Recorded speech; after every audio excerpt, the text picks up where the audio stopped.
The terrifying truth.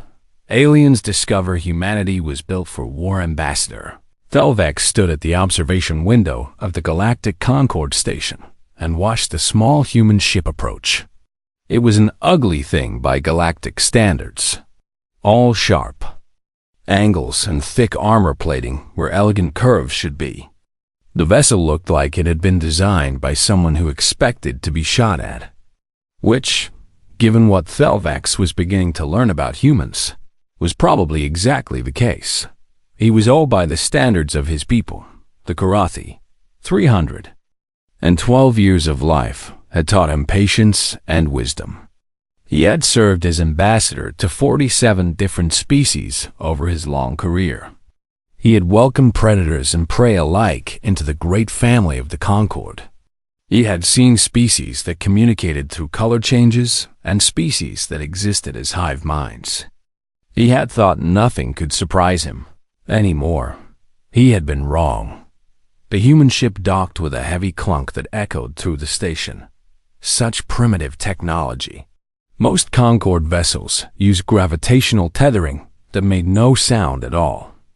But the humans insisted on physical connections. They said they liked to feel the metal against metal. They said it made them feel secure.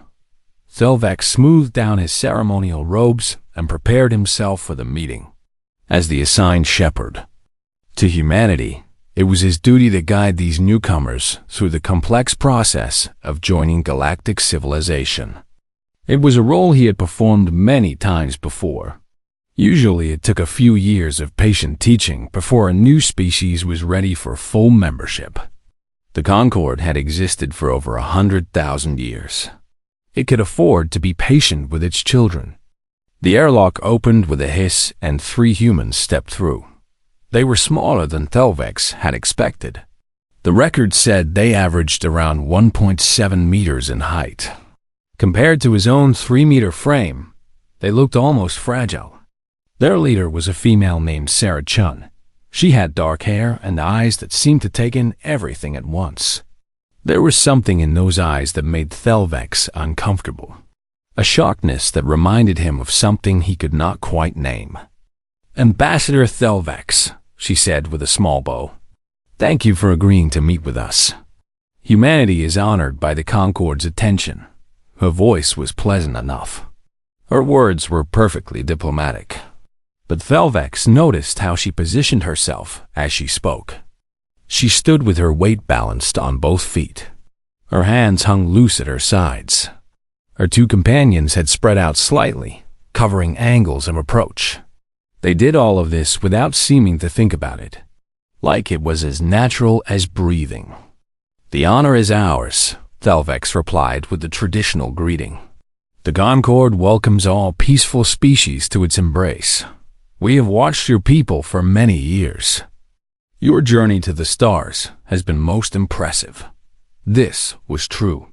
The Concorde had been observing Earth since humans had first split the atom. They had watched with mild interest as the primitive species launched chemical rockets into their own orbit. They had noted with some concern when humans detonated nuclear weapons, but they had ultimately classified Earth as a non-threat. The humans were too busy fighting among themselves to pose any danger to the wider galaxy. That assessment was now being reconsidered. "We are eager to learn," Ambassador Chun said. "Our people have dreamed of meeting other intelligent life for centuries. To finally stand here among the stars is the fulfillment of generations of hope." Thelvex led them through the station toward the diplomatic quarters. Along the way they passed members of a dozen different species. The Volcari, with their 6 legs and crystalline eyes. The Mundathi, who floated through the air on natural gas bladders. The Peth, who existed as clouds of connected nanoscale organisms. All of them paused to stare at the humans as they passed. Word had spread quickly about the new species from the Death World. "I must admit," Thelvex said as they walked, "we were surprised when your people achieved faster than light travel. Our projections suggested you were still several centuries away from that discovery." "We had motivation," Chun replied. Once we knew we were not alone in the universe, we worked very hard to reach you." There was something in the way she said it that made Thelvex glance back at her. The words were innocent enough, but there was a weight behind them, a suggestion of effort and sacrifice that hinted at deeper truths. "Your provisional membership has been approved," Thelvex continued. "As a protected species, you will have access to Concord trade routes and communication networks. You will be assigned a mentor species to guide your development. You will be safe under the Concord's protection." "Protected species," Chan repeated. The words seemed to amuse her slightly. "Yes, we read about that classification. You protect species that cannot protect themselves. It is very generous. The Concord believes that all intelligent life has value," Thelvex said. "The strong have a duty to shelter the weak. It has been our way for 100,000 years." "A noble philosophy," Chan agreed. "We have a similar saying on Earth. With great power comes great responsibility." They reached the diplomatic quarters, and Thelvex showed them to their rooms. The humans seemed pleased enough with the accommodations, though they asked strange questions about ventilation systems and emergency exits. Thelvex promised to send them the complete layout of the station for their review.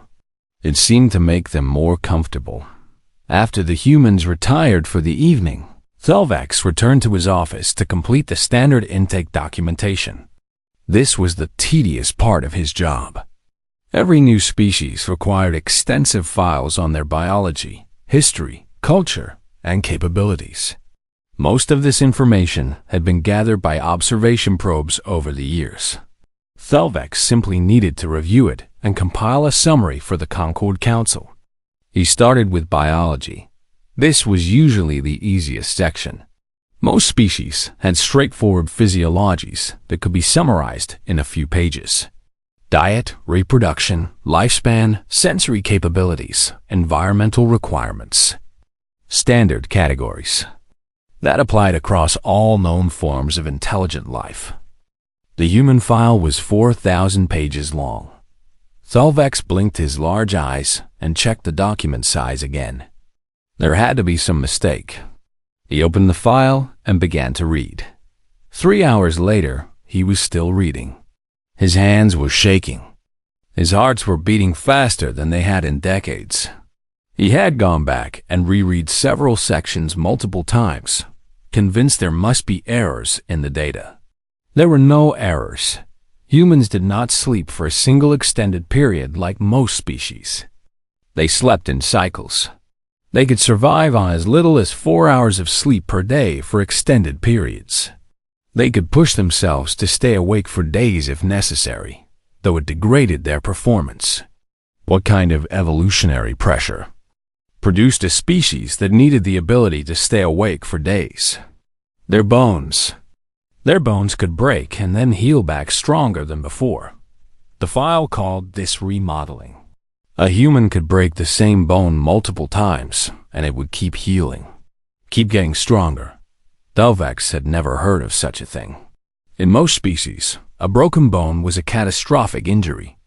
The Karathi still had specialized medical facilities for the rare cases. Humans seemed to consider it a temporary inconvenience.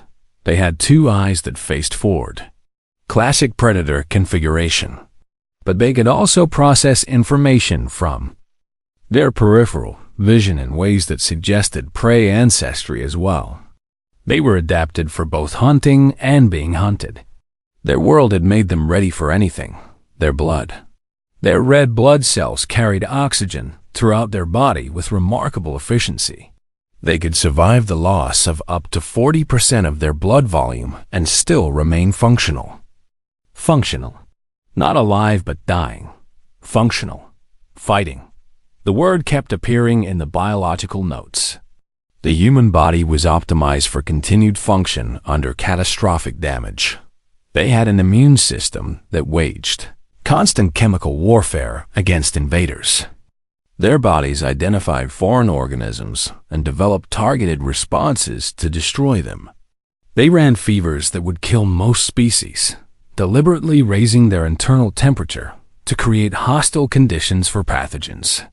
They were walking biological weapons platforms.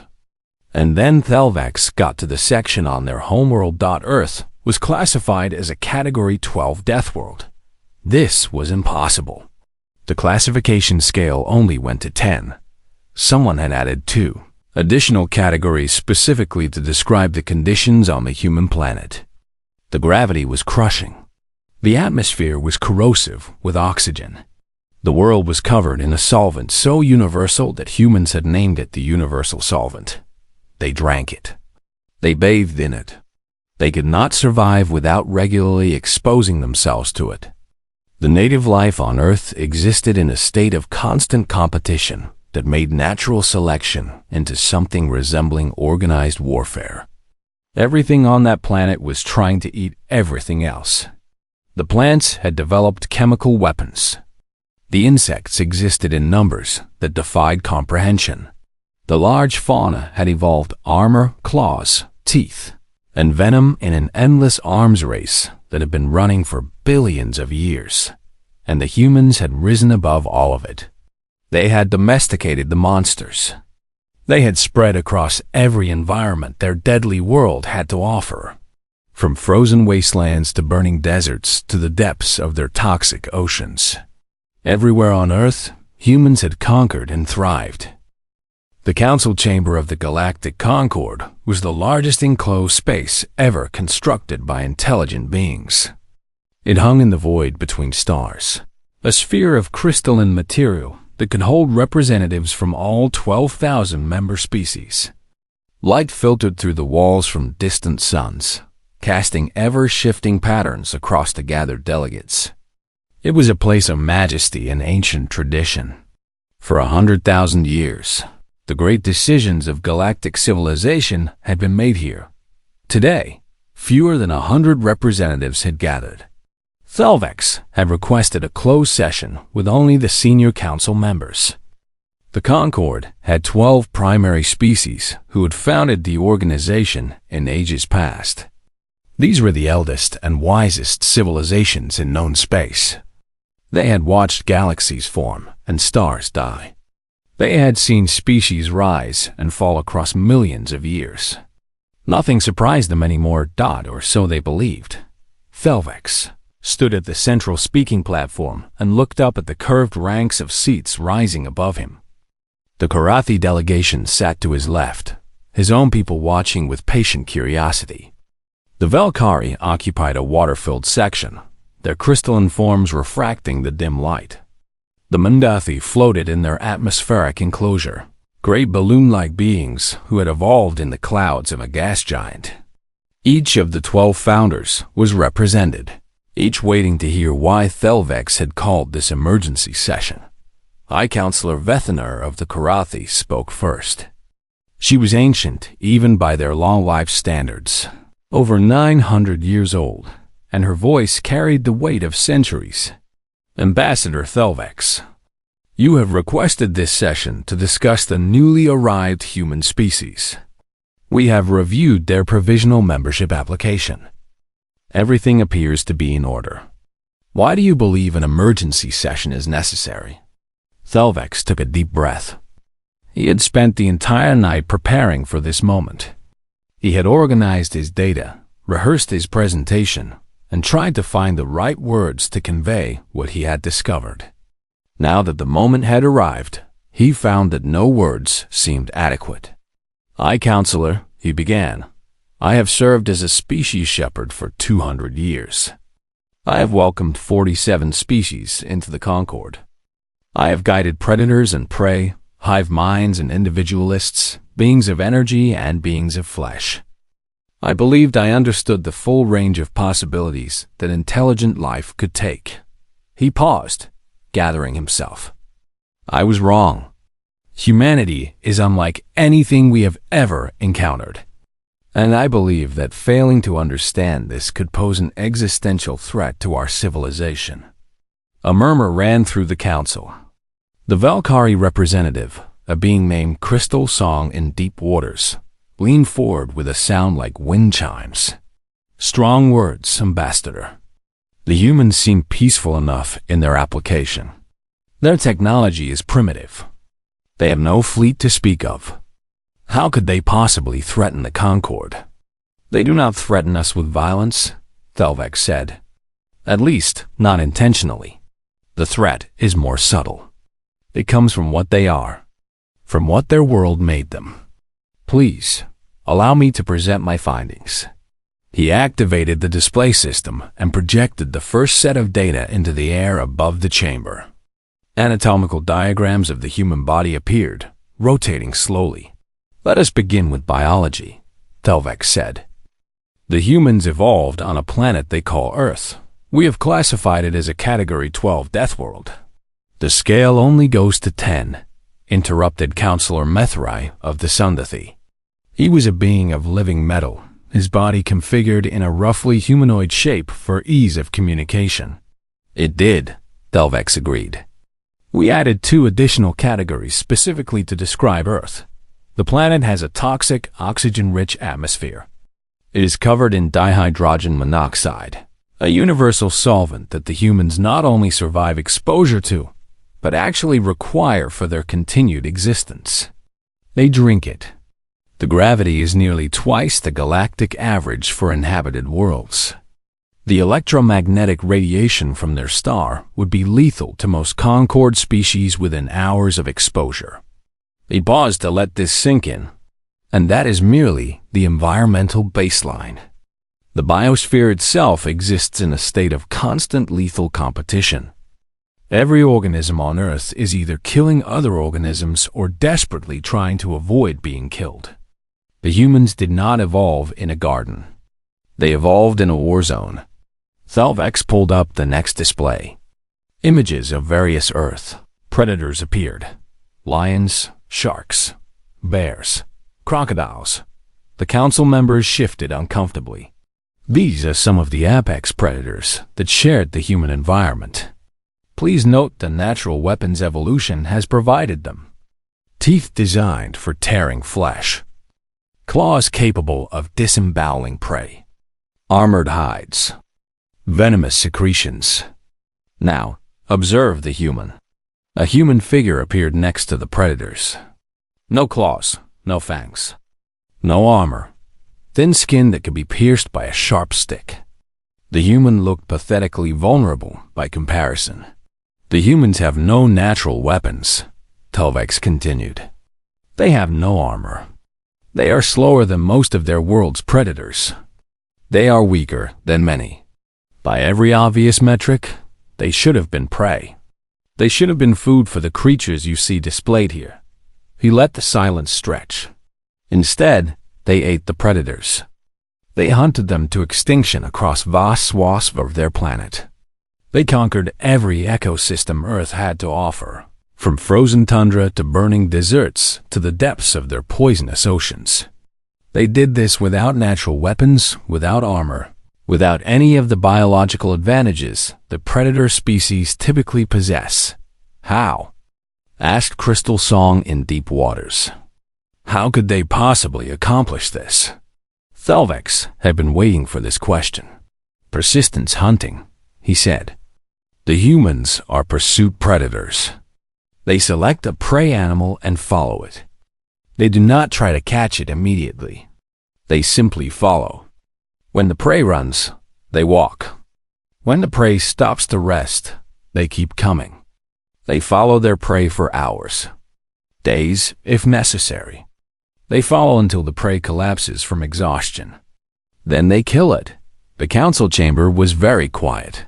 The humans have a biological cooling system based on fluid secretion that allows them to regulate their body temperature under sustained exertion. Most prey animals rely on panting, which requires them to stop moving. The humans can cool themselves while running.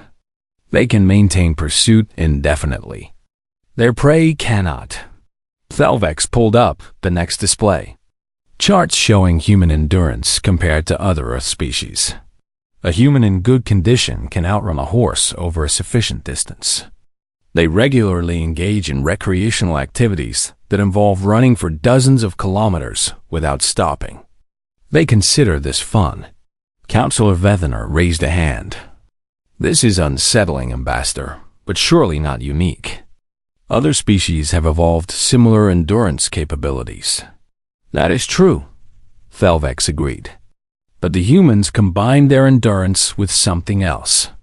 Something unprecedented. He pulled up images of primitive human tools. Stone spears, flint knives, bone hooks. They made their weapons. When their bodies proved insufficient, they extended themselves with technology. They could not match a predator's claws, so they created sharper ones from stone. They could not match a predator's teeth, so they made spears that could kill from a distance. They could not match a predator's armor, so they made their own from animal hides and eventually from metal. The display shifted to show increasingly sophisticated human weapons. Bronze swords, iron armor, steel blades. The council watched in growing unease. This is the first unique aspect of humanity, Thelvex said. They are adaptation engines. When they encounter a problem, they solve it.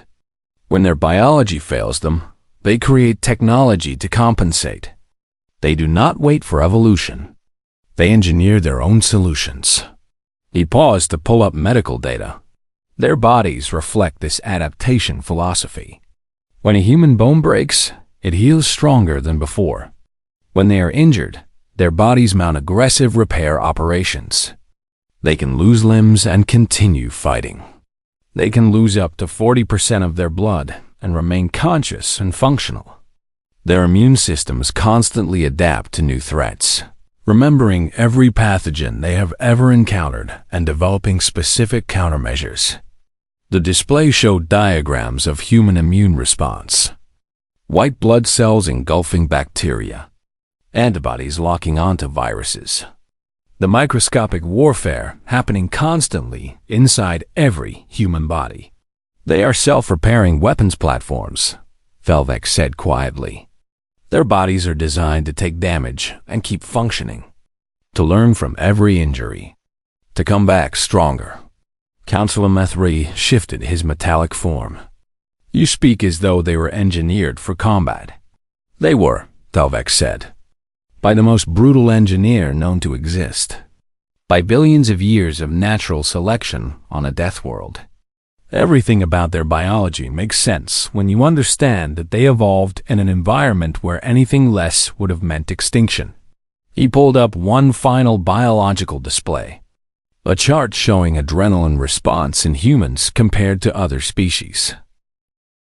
When humans perceive a threat, their bodies undergo a dramatic physiological transformation. Heart rate increases. Blood flow redirects to major muscle groups.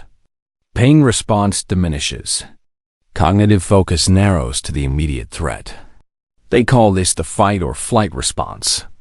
It allows them to perform physical feats that would normally be impossible. They can lift objects many times their body weight.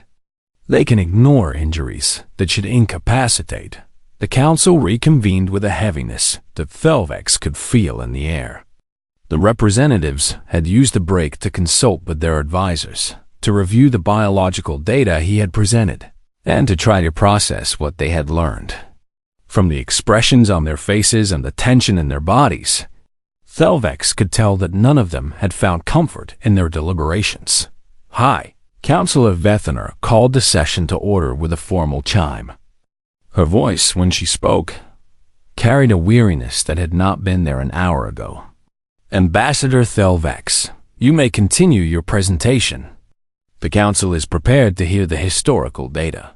Thelvex doubted that very much, but he appreciated her confidence. He activated his displays once more and pulled up a timeline of human civilization. What I am about to show you, he said, is a record of armed conflict on Earth from the earliest recorded history to the present day. I want to prepare the council by noting that most Concord species achieved lasting peace after their first major war. The trauma of organized violence was sufficient to permanently alter their cultural development. They learned the horror of war and vowed never to repeat it. He paused to let this sink in. Humanity has fought over 15,000 recorded wars in the last 5,000 years of their history. This does not include minor conflicts, civil unrest, or violence that was not formally declared. This is only the wars significant enough to be remembered. The display filled with points of light representing conflicts. They clustered so densely that entire regions of the timeline were solid blocks of illumination. Century after century of unbroken violence. Their earliest civilizations arose around river valleys where agriculture was possible, Felvex continued. Within generations of developing farming, they had also developed organized warfare. Their first cities were walled. Their first governments were military hierarchies. Their first written records include accounts of battles and conquests. He pulled up images of ancient human warriors. Bronze Age soldiers with spears and shields. Chariots designed for battle. The organized ranks of early infantry. Most species develop war as an aberration, a failure of their normal social systems. For humanity, war was the normal state. Peace was the aberration. They built their entire civilization around the assumption that violence was inevitable and constant.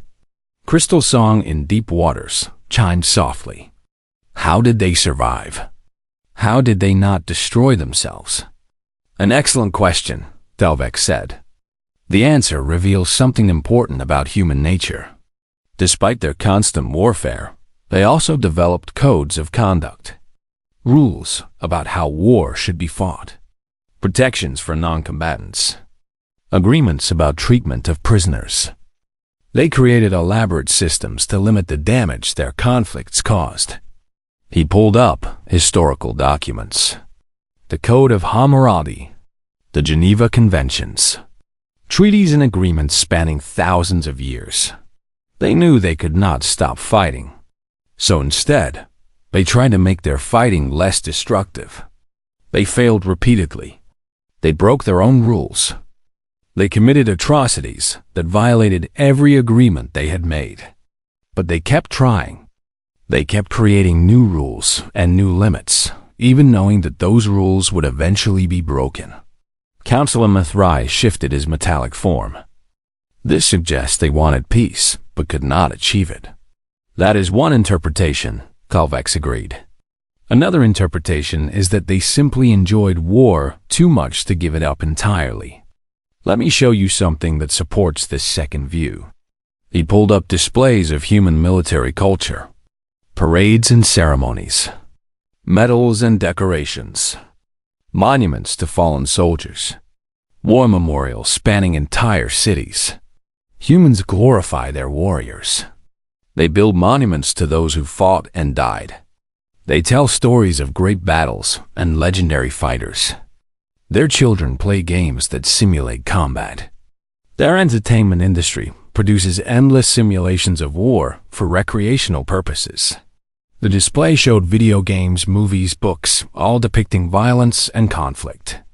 The council watched in silence. War is not merely a political tool for humanity, Felvex said. It is woven into their cultural identity. They admire warriors. They respect military achievement. They teach their young that there is honor in fighting and dying for a cause. High Counselor Vethaner raised her hand. This is deeply troubling, Ambassador, but it describes a violent species. We have encountered violent species before. The Vreth-Kai come to mind.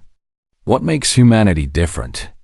The Vreth-Kai are violent because they enjoy causing pain, Felvex said. Their violence is sadistic and without purpose beyond immediate satisfaction. Humanity is different. Their violence is purposeful, strategic, efficient. He pulled up the next set of displays. These showed military innovations throughout human history. When humans decide to make war, they apply the same problem-solving capability that allowed them to dominate their planet. They study warfare. They analyze their failures. They innovate and adapt. They created entire academic disciplines devoted to understanding how to wage war more effectively. Images of military academies appeared. West Point, Sandhurst, St. Cyr, institutions devoted entirely to teaching the art of killing. They developed tactical doctrines that are passed down through generations. They studied ancient battles to understand principles that still apply today. They created professional military castes whose entire purpose is to prepare for and execute wars. Thelvex paused, watching the council absorb this information. Now let me show you what happened when they applied their innovation capability to weapons. The display began with primitive weapons, clubs, spears, bows. Then it advanced rapidly. Iron swords, siege engines, gunpowder weapons, each innovation more deadly than the last. Within a few thousand years, humans went from throwing rocks to this. The display showed a nuclear explosion. The characteristic mushroom cloud rose into the sky. The blast wave flattened everything for kilometers around. The council stared in horror. This is a nuclear weapon. Humans developed these devices less than a century before achieving spaceflight. A single weapon can destroy an entire city. Millions of beings killed in an instant. The explosion releases radiation that continues killing for years afterward. The environmental damage can persist for generations. Crystal song in deep waters made a sound of pure distress. They used this weapon on their own people. Twice, Thelvex confirmed. They dropped 2 nuclear weapons on cities filled with their own species. Hundreds of thousands died. And then something remarkable happened. They stopped. The council waited. After seeing what these weapons could do, humanity stepped back from the edge. They created treaties limiting nuclear weapons. They developed systems to prevent accidental launches. They built entire organizations devoted to ensuring these weapons would never be used again. Then they learned their lesson, Councillor Vethner said with some relief. The trauma of nuclear weapons taught them peace, as it would have for any species. No, Thelvex said quietly. They did not learn peace. They learned mutually assured destruction. They realized that if they used their most powerful weapons, everyone would die. So they held back not from horror or moral awakening, but from practical calculation. They still built more weapons. Thousands of them. Enough to destroy their entire planet many times over. They simply agreed not to use them. He let this sink in. And while they held their most terrible weapons in check, they continued fighting wars with conventional weapons. They developed chemical weapons that could kill thousands with a single deployment. Biological weapons that could spread plague across continents. They created machines of war that could see in the dark, strike from beyond visual range, and kill with mechanical precision. The display showed modern military technology. Tanks rolling across battlefields. Jets screaming through the sky. Missiles streaking toward targets. Drones hunting enemies from above. In the last century alone, humans killed over 100 million of their own kind through organized warfare. Not through disease or natural disaster. Through deliberate, systematic violence. They developed industrial processes for killing. They built factories that produced weapons on scales that defy comprehension. They turned their entire civilization into a war machine whenever they felt it was necessary. Councillor Methry spoke, his metallic voice soft. Why did they not destroy themselves? I have wondered the same thing, Thelvex admitted. By all logic, a species this violent should have annihilated itself long ago. Yet they survived. They survived 2 world wars that consumed entire generations.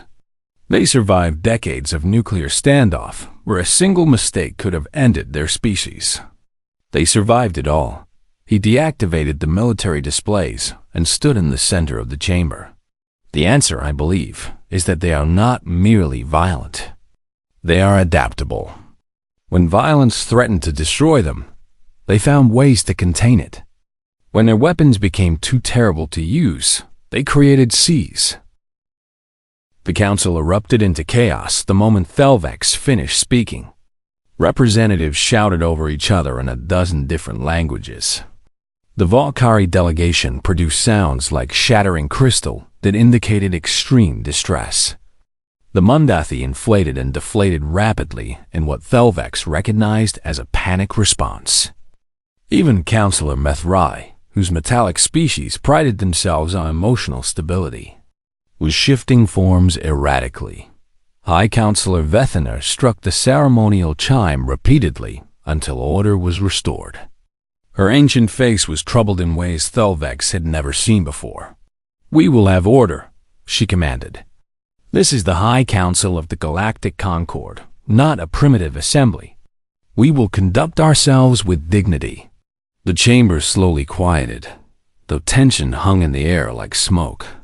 "Ambassador Thelvex has presented us with disturbing information," Vethener continued. "We must now decide how to respond. I will hear proposals from the council." Representative Catherall of the Sundathi spoke first. His crystalline body flickered with agitated light patterns. "The answer is obvious. Humanity must be quarantined immediately. We cannot allow a species this dangerous to have access to Concord space. Their provisional membership should be revoked at once." "On what grounds?" asked Crystal Song in Deep Waters. "They violated no treaties. They have committed no crimes against Concord members. We cannot punish them for their nature." "Their nature is the threat," Catherall insisted. "You heard the ambassador. They are violence incarnate. Every moment they remain among us is a moment closer to catastrophe." Councillor Vethener raised her hand. "And if we attempt to quarantine them, what then?" "Ambassador Thelvex has described a species that does not surrender. A species that fights against impossible odds and somehow prevails. Do we truly wish to make enemies of such beings?" The chamber fell silent as the implications sank in. "We could eliminate them," said a voice from the shadows. It was Representative Drektai of the Vorn, a species known for their cold pragmatism. "Their technology is primitive compared to ours. A single Concord battle fleet could sterilize their homeworld before they knew what was happening." Thelvex felt cold horror wash through him. "You speak of genocide. The murder of an entire species. Billions of intelligent beings." "I speak of survival," Drektai replied calmly. "The survival of the Concord. The survival of peace. Sometimes the hardest choices are the most necessary ones." "And what would we become if we did this thing?" Thelvex demanded. "The Concord was founded on the principle that all intelligent life has value, that the strong protect the weak. If we murder humanity in their cradle, we become everything we claim to stand against. Better to become monsters than to be destroyed by them," Drektai said. "You do not understand," Thelvex said, his voice rising.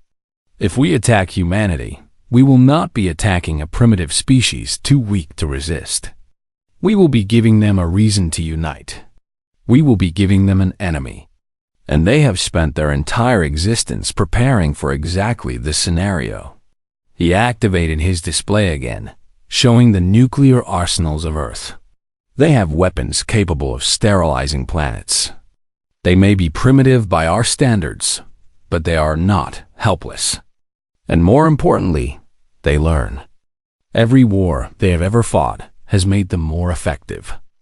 If we attack them and fail to destroy them completely, we will have created the very threat we sought to prevent." Councillor Vethener nodded slowly. "The ambassador raises a valid point. History has shown that attempting to exterminate a species rarely succeeds completely. Those who survive become stronger, more determined, more dangerous. Then what do you suggest?" Catherall demanded. "We simply allow these monsters to walk among us? We hope they continue to choose peace?" "Perhaps," said a new voice, "we should ask them." Everyone turned to look at Crystal Song in Deep Waters. The Valkyrie representative floated calmly in her water-filled section. her crystalline form refracting light in complex patterns. We have spent this entire session discussing humanity as though they were a force of nature to be managed, a problem to be solved. But Ambassador Thelvex has also told us that they came seeking friendship. Perhaps we should have a conversation with them before we decide their fate. You suggest we reveal our concerns to them? Drektai asked incredulously. Tell them we were considering their extermination? I suggest we treat them as the intelligent beings they are, Crystal Song replied. We have made assumptions about their intentions based on their history. Perhaps those assumptions are wrong. Perhaps they are exactly what they claim to be, newcomers seeking a place among the stars. Thelvex felt a small spark of hope.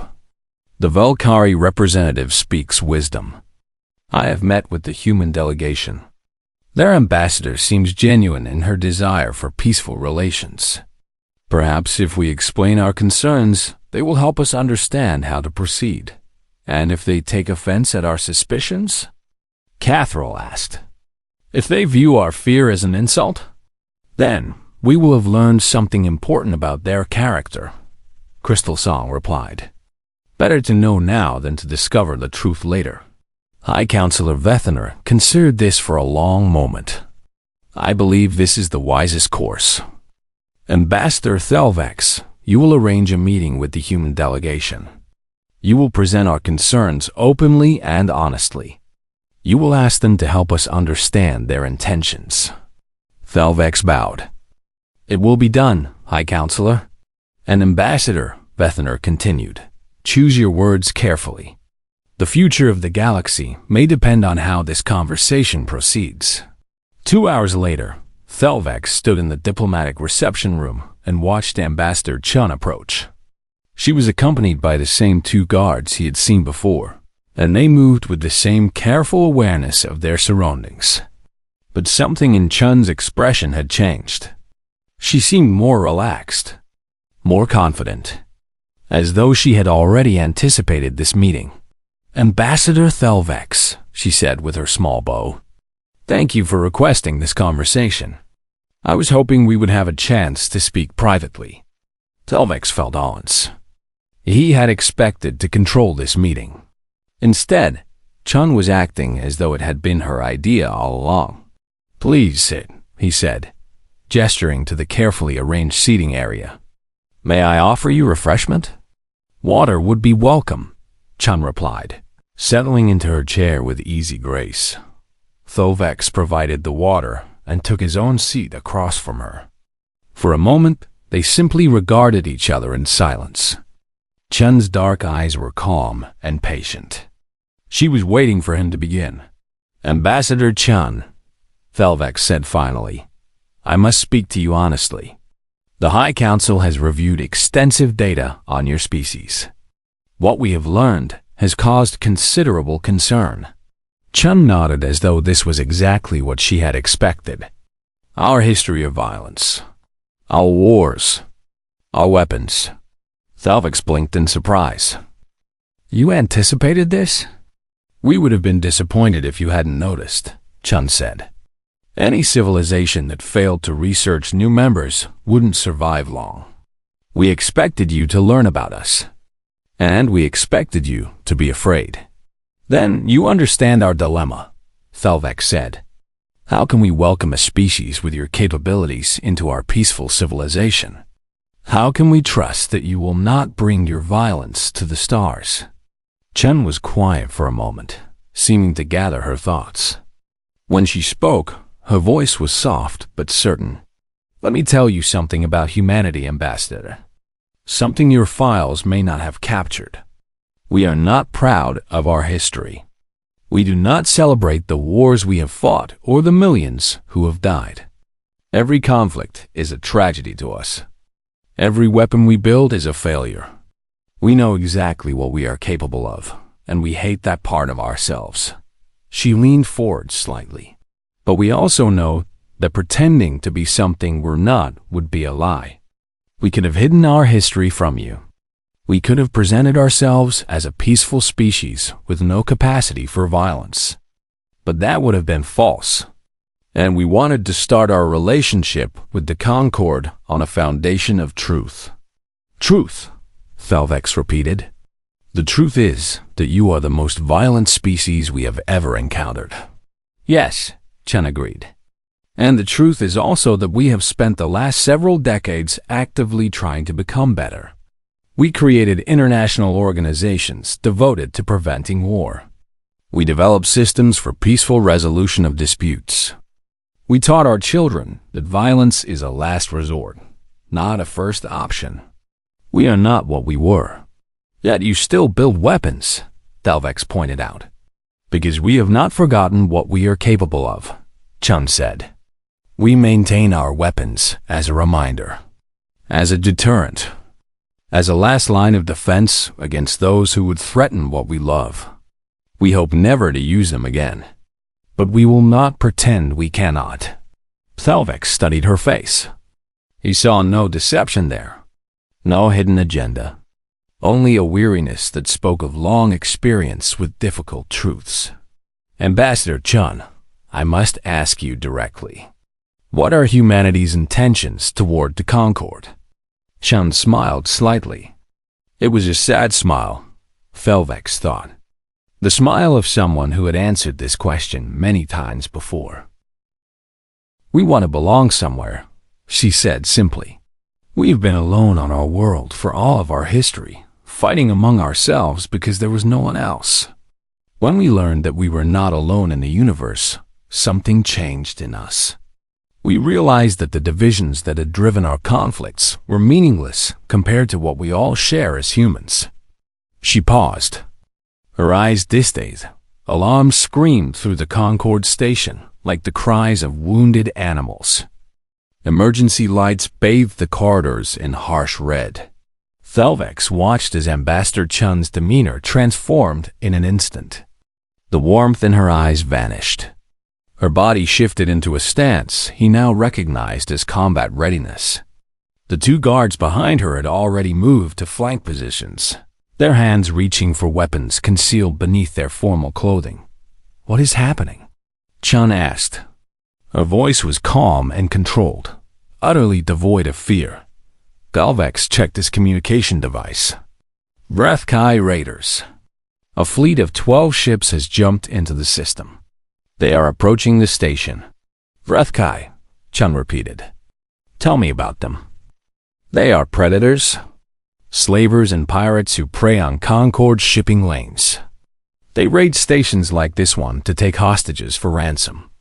The Concord has tried to contain them for centuries without success. They are fast and ruthless, and they know we will not pursue them into their own territory. Chun nodded, processing this information. How does the Concord typically respond to their raids?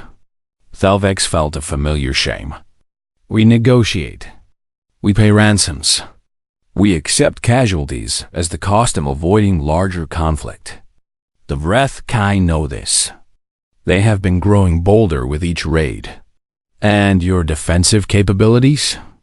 The station has shields and basic point defense systems. We have no warships in the immediate area. The nearest Concord patrol fleet is several hours away at maximum speed. Chun turned to her guards and spoke in rapid English. Thelvex's translator rendered it imperfectly, but he caught words like tactical, intercept, and rules of engagement. The guards responded briefly and then moved toward the door. Where are they going? Thelvex asked. Back to our ship, Chun said. To prepare. Prepare for what? You cannot mean to engage the Vrethkai. Your vessel is tiny compared to their fleet. You would be destroyed in seconds. Chum smiled. It was not a warm smile. It was the smile Thelvex had seen in historical footage of human warriors preparing for battle. A smile that promised nothing good for her enemies. Ambassador Thelvex, I understand your concern, but I need you to trust me. Get to the council chamber and keep the leadership safe. I will handle the Vrethkai. You will handle them, Thelvex repeated incredulously. A single diplomatic vessel against 12 warships. Our diplomatic vessels are not unarmed, Chun said. And our diplomats are not untrained. She turned toward the door and then paused, looking back at him. You asked what humanity does when something threatens what we love. You are about to find out. Then she was gone, moving through the corridors with a speed and purpose that belied her small frame. Thelvax stood frozen for a moment, trying to process what was happening. Then he activated his communicator and ran toward the council chamber. The council was in chaos when he arrived. Representatives were shouting in panic. Security officers were trying to coordinate evacuation procedures. High Counselor Vethner stood at the center of the storm, her ancient voice calling for calm that no one seemed to hear. Ambassador Thelvax. She called when she saw him. What is happening? Where are the humans? They have returned to their ship, Thelvax said. Ambassador Chun intends to engage the Vreth-Kai fleet. The council chamber fell silent. Every representative turned to stare at him. That is suicide, Counselor Methrai said. Their ship is a fraction of the size of a single Vreth-Kai raider. They cannot possibly prevail. I told her as much, Thelvax replied. She did not seem concerned. The main display screen flickered and then showed the tactical situation outside the station. The Vreth-Kai fleet was arranged in a standard attack formation, 12 ships forming a crescent that would sweep across the station's defenses and overwhelm them through sheer numbers. They had done this dozens of times before. They knew exactly how the engagement would proceed. And then the human ship UNDOCKED. It was ugly compared to both the elegant Concorde vessels and the brutal Vreth-Kai raiders. A compact cylinder bristling with antennae and sensor arrays. No visible weapons. No obvious defensive systems. It looked like exactly what it claimed to be. A diplomatic courier ship with no combat capability. The Vreth-Kai commander opened a communication channel. His image appeared on the council screen. He was massive by human standards, nearly 3 meters tall, covered in thick scales and natural armor plating. His species had evolved as apex predators on their homeworld, and they had never forgotten it. Concorde Station, the commander growled. You know why we are here. Surrender your leadership and 50 hostages. Pay the standard tribute, and we will leave without destroying your precious station. Before anyone in the council could respond, another voice cut across the channel. It was Ambassador Chun, and she spoke in a tone that Thelvax had never heard from any diplomatic representative. Vreth-Kai fleet, this is the human vessel Defiant. You are ordered to withdraw from this system immediately. Any approach toward the Concorde Station will be considered an act of war against humanity. You will have one chance to comply. I suggest you take it. The Vreth-Kai commander laughed. It was an ugly sound, full of contempt. Human? The primitives who just crawled out of their gravity well. You threaten me with that pathetic toy? He leaned closer to his camera, baring rows of sharp teeth. I will enjoy breaking you slowly, little creature.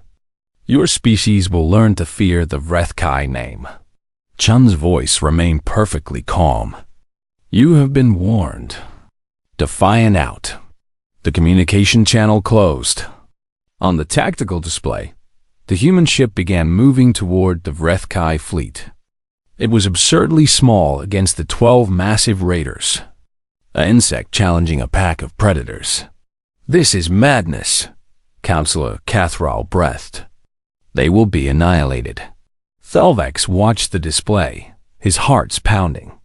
He remembered what Chun had said about humanity's history, about their willingness to fight against impossible odds, about their refusal to surrender even when logic demanded it. The Vreth-Kai commander apparently decided that the approaching human vessel was too insignificant to warrant the attention of his entire fleet. He ordered 3 ships to intercept and destroy the presumptuous insects. The rest of his force continued toward the station. The 3 Vreth-Kai ships broke formation and accelerated toward the Defiant. They were each more than 20 times the mass of the human vessel. Their weapons batteries could have leveled cities. Against them, the human ship should have been utterly helpless. The Defiant fired. Delvex did not see the weapons. They were too fast, too precise, too beyond anything the Concorde had developed. One moment the three HFY ships were bearing down on the human vessel. The next moment they were expanding clouds of debris. The entire attack had taken less than 2 seconds. The council chamber was utterly silent. On the tactical display, the remaining 9 HFY ships had stopped their advance. They hung in space, their crews no doubt trying to process what had just happened. The Defiant did not pause. It accelerated toward the remaining fleet, still broadcasting on the open channel. HFY fleet, Chun's voice said. You have now lost 3 ships. You have lost the element of surprise. You have lost any illusion that humanity is prey. I will give you one final opportunity to withdraw. Take it or share the fate of your comrades. The HFY commander's face appeared on the screen again. His arrogant composure had cracked. For the first time in his life, he was facing something he did not understand. What are you? He demanded. What weapons are those? The Concorde has nothing like that. We are not the Concorde, Chun replied. We are humanity, and we protect what we love. The HFY commander made his choice. He ordered his fleet to attack with everything they had. 9 ships unleashed their full arsenals at the tiny human vessel. Energy beams and kinetic projectiles filled the space between them. The Defiant dance thought there was no other word for it. The human ship moved through the barrage like water flowing around stones. It should have been impossible. The HFY weapons should have tracked and destroyed it easily. But the Defiant was never where they aimed.